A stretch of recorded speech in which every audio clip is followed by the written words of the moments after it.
আসসালামু আলাইকুম প্রিয় খামারি ভাই ও বোনেরা, আশা করি আপনারা সবাই ভালো আছেন। আমরা যারা খামার করি আমাদের একটা খড় কিংবা ঘাস কাটা মেশিনের খুবই দরকার। বা এই ধরনের মেশিন কোথায় পাবো, কিভাবে এই মেশিনগুলো ব্যবহার করতে হবে, বা কোন সিস্টেমে সেটিং করলে এই মেশিনগুলো আমরা খুব ভালোভাবে চালাতে পারবো, এই বিষয় নিয়ে কিন্তু আপনাদের অনেকেরই প্রশ্ন থাকে বা অনেকেরই বিভিন্ন ধরনের মন্তব্য থাকে। বা শুরুর দিকে এটা কিন্তু আমার লাইফে প্রথম কোনো ঘাস কিংবা খড় কাটা মেশিন আমার লাইফে প্রথম কেনা, বা এর আসলে একটা রিভিউ আপনাদেরকে আজকে আমি দিব। তো এটা আমি নিয়েছি 26,500 টাকা দিয়ে। আমার কুরিয়ার চার্জ গেছে প্রায় 600 টাকা, তো 27,000 টাকা। আর আমার কিছু কাজ, যেমন আমি এখানে ইলেকট্রিক সংযোগটা নিয়ে আসছি, এখানে আমি সার্কিট ব্রেকার নিয়েছি, যদিও সার্কিট ব্রেকারটা নেওয়ার কিন্তু কোনো দরকার ছিল না, এখানে সার্কিট ব্রেকার আছে। এখানে দেখুন, আমি আপনাদেরকে দেখাচ্ছি, এখানে একটা সার্কিট ব্রেকার আছে, এটা আমি জানতাম না। তো এটা আসলে বর্তমান বেকার এখানে রেখে দিছি আমি। এই সার্কিট ব্রেকার সব মিলে আমার খরচ হয়েছে এখানে 1,000 টাকা। তো মোটামুটি এখানে আমার 28,000 টাকার মতো খরচ হয়েছে এই মেশিনটি এখন পর্যন্ত এখানে সেট আপ করতে, এবং এই মেশিনের ডিটেলস আমি আপনাদেরকে দেখাবো। পাশাপাশি আমার কাছে কিছু টুলস আছে, এই টুলস গুলো দিয়ে মেশিনের সেটিং কিভাবে করতে হবে সেটাও দেখাবো, এবং কিছু টেকনিক অবলম্বন করছি সেটাও দেখাবো। তো আপনারা অবশ্যই যদি প্রয়োজন মনে করেন ভিডিওটা শেয়ার করবেন, কারণ আমি আপনাদেরকে গ্যারান্টি দিয়ে বলতেছি এই ধরনের মেশিনের রিভিউ কোনো কোম্পানিও তাদের কখনো দেয়নি, বা কিভাবে ব্যবহার করতে হবে সেটা আজকে আমি আপনাদেরকে প্র্যাকটিক্যালি দেখাবো। তো এখানে আমি আপনাদেরকে মেশিনের ডিটেলস দেখাচ্ছি। যে কোনো ইঞ্জিনিয়ারেই কিন্তু একটা নেম প্লেট থাকে, মানে পরিচিতি থাকে, এনআইডি যেরকম আমাদের থাকে, ঠিক যে কোনো মেশিনেরই কিন্তু এরকম একটা এনআইডি থাকে, বা এদের একটা আসলে পরিচয় থাকে। যেমন দেখুন, গ্রাস কাটার মেশিন, ঘাস কাটা মেশিন, কনভেয়ার, মডেল হচ্ছে কনভেয়ার, মোটর হচ্ছে 3 ঘোড়া 3 স্পিড। তো এবং আরো কিছু জিনিস আছে আমি আপনাদেরকে দেখাই। আগে আমি আপনাদেরকে বেসিক জিনিসগুলো দেখাই। এখানে 3টা গিয়ার আছে দেখুন, মানে এখানে কাটিং এর সাইজ 3টার উপর ডিপেন্ড করবে, ঠিক আছে। এইদিকে দিলে একবারে বড় কাটা যাবে, মানে ওইদিকে যে বর্তমান কাটিংটা দেখতেছেন ওইরকম কাটা যাবে। আর আপনারা যদি মিডিলে রাখেন, দেখুন এখানে মিডিলে দিলে হচ্ছে এটা নিউট্রাল, মানে শুধু মোটর ঘুরবে, বেল্ট ঘুরবে, কিন্তু কোনো ধরনের কোনো এই যে ব্লেড গুলো এখানে ঘুরবে না, ঠিক আছে, এখানে কিন্তু ব্লেড ঘুরবে না। পাশাপাশি এটা হচ্ছে একবারে ছোট করে কাটবে, এটা 1 গিয়ার। তো যাই হোক, আমরা এখন নিউট্রালে রেখে দিই, নিউট্রালে আমরা রেখে দিলাম। আর এইদিকে একটা জিনিস খেয়াল করে দেখুন, সেটা হচ্ছে এটা কিন্তু বেল সিস্টেম, মানে এখানে যদি আপনি কিছু দেন মেশিন চালার সাথে সাথে কি হবে, এটা যদি টাইট করে আমি দিতাম তাহলে কিন্তু এটা অটোমেটিক্যালি এইভাবে ঘুরতো, তার মানে এখান থেকে কিন্তু খড়টা নিয়ে যাইতো, যেহেতু আমরা এলোমেলো খড় কাটতেছি। আর এটা যেহেতু এখানে যাচ্ছেই ধারাবাহিকভাবে, এলোমেলো খড়গুলো এখানে গিয়ে জমাট বাঁধতেছে, ফলে কিন্তু ওই জায়গাটাতে কি হচ্ছে, ওই জায়গাটাতে গিয়ে কিন্তু জটলা বাঁধতেছে, পাশাপাশি কিন্তু এটা মানে এলোমেলো একটা হয়ে যাচ্ছে, মানে ব্লেড টেলে সব কিন্তু বন্ধ হয়ে যাচ্ছে। যার ফলে আমি এখন নিজস্ব একটা টেকনিক ব্যবহার করছি, সেটা হচ্ছে এটা আমি বন্ধ করে দিছি, মানে এটা আমি ব্যবহার করতেছি না। আর আপনারা অনেকেই বলছেন যে এই মেশিনটা বেশি দিন টিকবে না, টিকাতে পারবেন না, অনেক হ্যারাসমেন্টের শিকার হবেন। ভাই একটা কথা বলি আমি আপনাদেরকে, আপনি লাইফে কখনো সহজভাবে চলতে পারবেন না, আপনাকে কোনো না কোনো যে বাধার সম্মুখীন হইতে হবে, সেখান থেকে আপনাকে উতরাইতে হবে, বা সেখান থেকে কিভাবে বের হওয়া যাবে এই পদ্ধতিটা আপনাকে জানতে হবে। এরকম ধরনের মেশিন আমি অনায়াসে চালাবো, আমাকে 10,000 মেশিন দেন, আমি 10,000ই চালাবো, কখনো বলবো না যে আমি বিরক্ত হয়েছি। কেন বলবো না, আমি দেখেন এখানে টেকনিক্যালি কিছু জিনিস আছে যেগুলো আপনাকে নিজের থেকেই করে নিতে হবে। তো আমি আপনার এই ভিডিওর মাধ্যমে আমি কোম্পানিগুলোকে বলবো যারা আপনারা এগুলো বিক্রি করেন, অত্যন্ত প্রাথমিক অবস্থায় আপনারা বেল্ট গুলো সেটিং করে দিন। বেল্ট সেটিং করে না দিলে কিন্তু সমস্যা।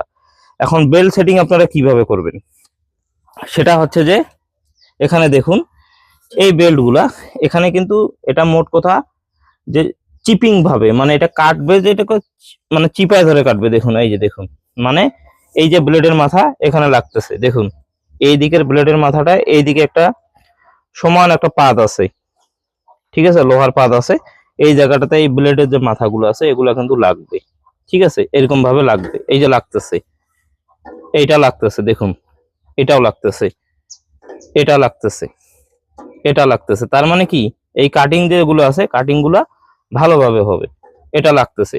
এখন আপনারা যদি এলোমেলো করে রাখেন, ধরেন এটা লাগতেছে না, অ্যাডজাস্ট করতে পারতেছেন না, তাহলে কিন্তু আপনারা যে খড়টা আছে খড়টা কিন্তু আপনারা কাটতে পারবেন না। এমন ভাবে করতে হবে যাতে এই ব্লেডের সঙ্গে এটা যাতে ভালোভাবে লাগতে পারে, ঠিক আছে। এটা আমি আপনাদেরকে চালু করেও দেখাবো, সমস্যা নাই। এই হচ্ছে মূলত বিষয়।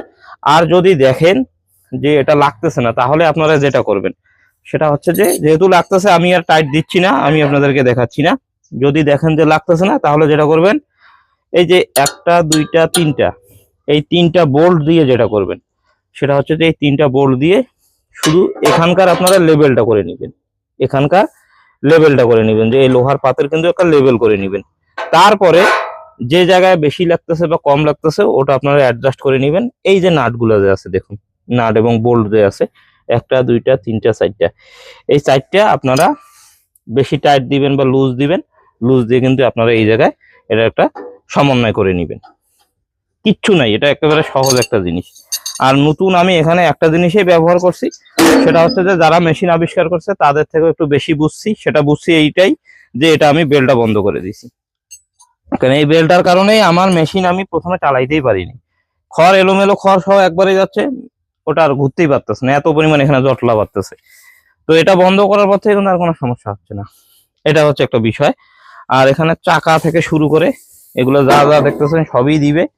আর ইঞ্জিনের বা খড় কাটা মেশিনের সৌন্দর্য, যে কোনো মেশিনের সৌন্দর্য দেখে কোনো লাভ নেই। আপনি একটা মোটরসাইকেল চালান, কালার ডিজাইন দেখে কোনো লাভ নেই, যদি ইঞ্জিন ভালো না থাকে তাহলে এটা হবে না। এজন্যই কিন্তু আপনারা একটা জিনিস খেয়াল করে দেখবেন, সেম মডেলের গাড়ি, সেম জিনিস, কোনো গাড়ির দাম হচ্ছে 3 লক্ষ টাকা, কোনো গাড়ির দাম হচ্ছে 1.5 লক্ষ টাকা। কেন? ইঞ্জিনেরই কিন্তু ডিফারেন্ট আছে। আর এই ধরনের মেশিনারির জিনিস যদি আপনি চালাতে চান, আপনার কিন্তু অবশ্যই আইকিউ লাগবে, কিছু বেসিক নলেজ থাকবে।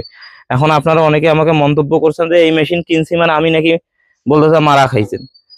আসলে লস হওয়ার কোনো সম্ভাবনা নাই। তো যদি দেখি চলতেছে না, এগুলো সব বাইর করে দিব, দিয়ে নিজের প্রযুক্তিতে এটা আমি চালাবো।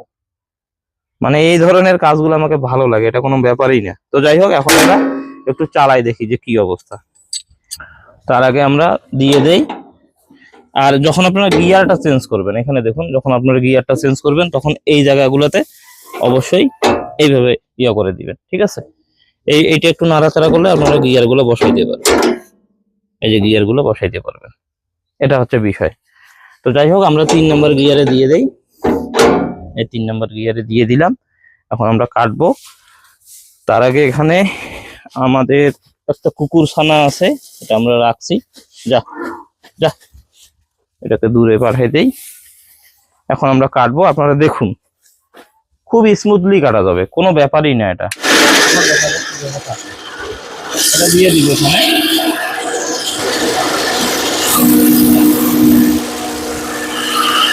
এটা একটু দেখাও তো।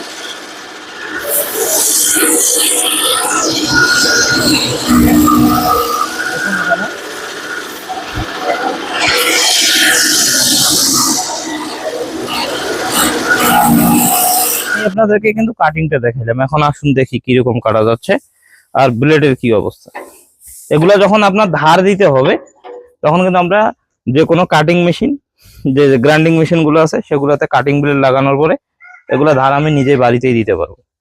এখন দেখুন আমরা কাটিং গুলো দেখি আসলে কাটিং কিরকম হচ্ছে। এই যে দেখুন কাটিং, এখন কিছু কিছু খড় আছে বড় হয়ে যাচ্ছে। ভাই একটা এলোমেলো জিনিস যখন আপনি কাটতে যাবেন, তখন 2-1 ঘাস বা 2-1 খড় এরকম হতেই পারে। আর যেহেতু আমরা গরুকে খাওয়াবো, এটা কোনো ম্যাটারেই না। দেখুন সিংহভাগ কাটিং এই কিন্তু স্বাভাবিক, 2-1 কম বেশি হতে পারে, যেহেতু এলোমেলো খড় আমরা কাটতেছি। আর একটা জিনিস আমি খেয়াল করলাম, সেটা হচ্ছে যদি আপনারা ধানের আটি কাটেন, আটি যেটা যেটা সুন্দর করে থাকে, ওটাতে আপনারা এই বেলটা ব্যবহার করতে পারেন, কারণ ওটা এক লেভেলেই সমান করে যাবে। বা আপনারা যদি ঘাস কাটেন, আপনারা এই বেলটা ব্যবহার করতে পারেন। আর যদি এলোমেলো ঘাস কাটেন, তাহলে এই বেল্টের কোনো দরকারই হবে না। তো এই হচ্ছে মূলত এই খড় কাটা মেশিনের একটা রিভিউ আপনাদেরকে দিলাম। এখন পর্যন্ত আমার কাছে মনে হচ্ছে এটা ঠিক আছে, অনেকটা সেফ, নিরাপদ।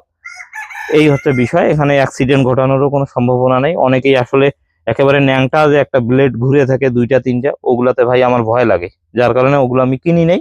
কারণ খামারে যে আমার লোক 2টা কাজ করে, ওরাই দিন শেষে কাজ করবে, একটু বেখেয়াল হলেই কিন্তু একটা দুর্ঘটনা ঘটে যেতে পারে।